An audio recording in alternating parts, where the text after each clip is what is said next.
In a forgotten corner of a small town lived a young man named SD. He wasn't rich, he wasn't famous, but he had something many people lose too soon: hope.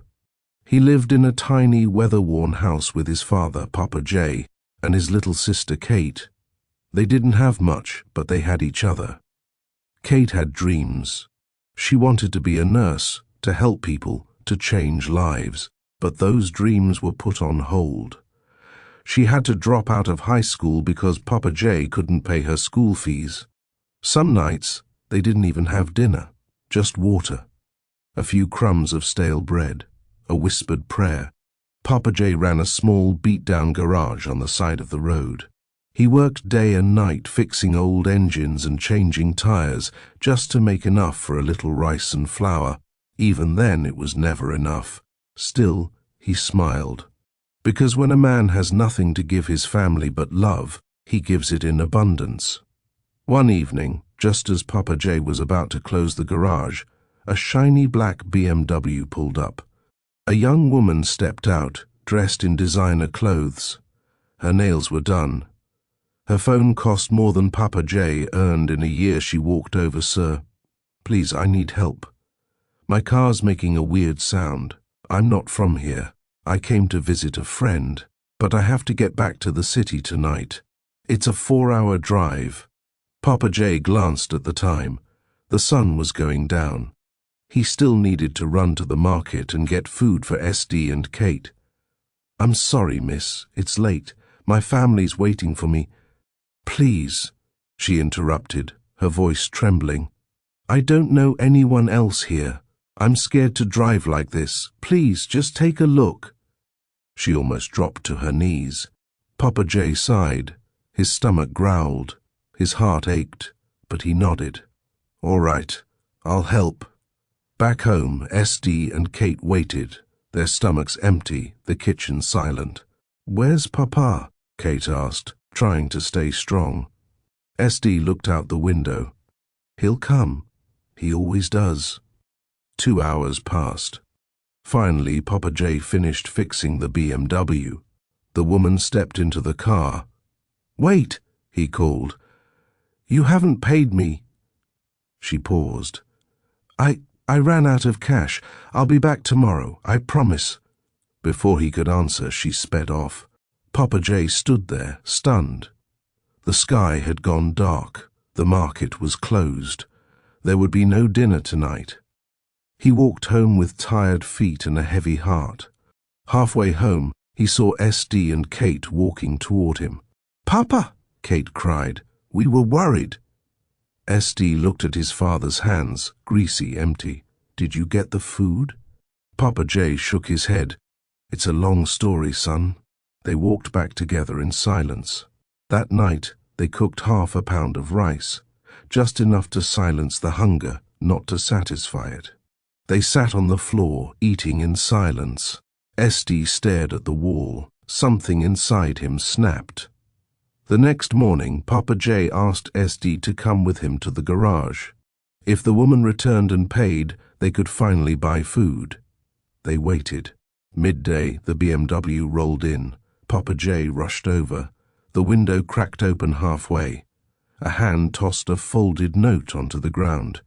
As Papa J bent to pick it up, the woman stepped out of the car, annoyed.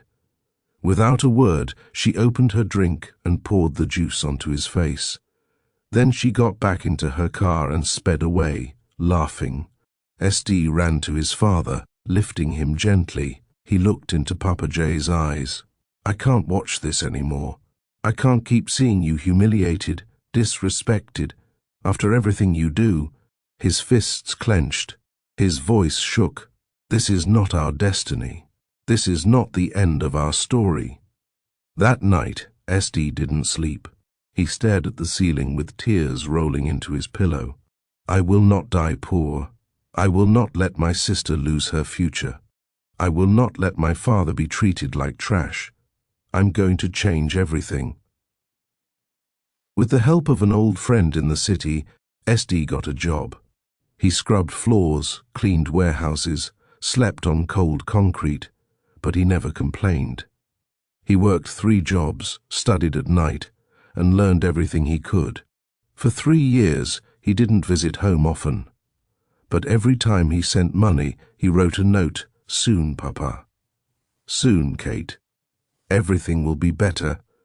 And then, it happened. SD opened his own factory. He became a respected businessman. He bought Papa J a new house with a garden and a car to park in front of it. He sent Kate to nursing school. She graduated top of her class. The same house that once had no food now overflowed with joy. They had made it. One rainy afternoon, SD was driving through the city. At a traffic light, he saw a woman sitting on the side of the road. Her hair was messy. Her clothes were dirty. She was holding a cardboard sign. "Hungry. Please help." She walked over to SD's car. "Please, just a few dollars to eat." He looked at her and froze. That face, that voice, that BMW. "It's you," he said quietly. "You don't remember me, do you?" She squinted. No, I don't think I do. You came to my father's garage years ago. You refused to pay. You poured juice on his face." Her eyes widened. Her knees buckled.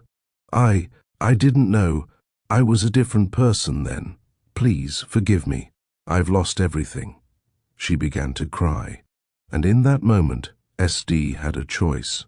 He could humiliate her the way she did Papa J, or he could be the man he promised he'd become. He reached into his wallet and handed her some money.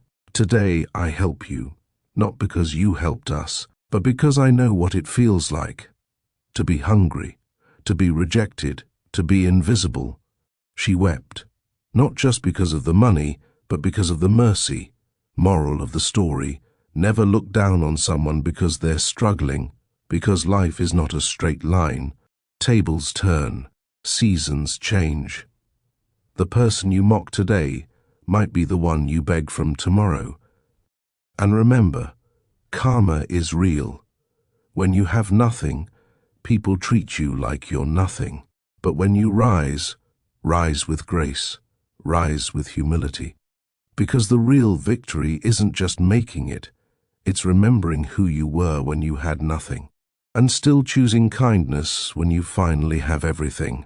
If this story moved you, subscribe to Official SD1 for more powerful, life-changing stories. Leave a comment if you've ever been underestimated. Share this with someone who needs hope. You're not forgotten. You're not finished. You're just getting started. Peace out. Stay blessed.